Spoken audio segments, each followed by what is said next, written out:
এক গরিব ছেলের নিয়াত। একটা গরিব ছেলে, নাম তার রাশিদ। দিনজুর বাবার একমাত্র সন্তান।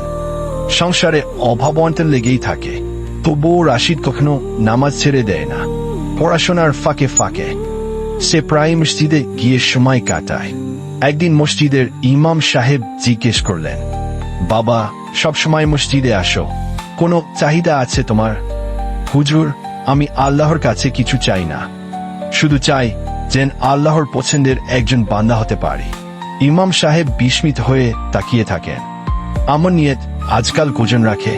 দিন যায়, রাশিদ একদিন ইসলামিক স্কুলে বৃত্তি পায়। 2 বছর পর হয় একজন হাফেজ, আর 5 বছর পর সেই ছোট রাশিদই হয় একটি মসজিদের ইমাম। নিয়তি হয় খাঁটি, আর উদ্দেশ্য যদি হয় আল্লাহর সন্তুষ্টি, তাহলে গন্তব্য একদিন ঠিকই পৌঁছে যায় মানুষ।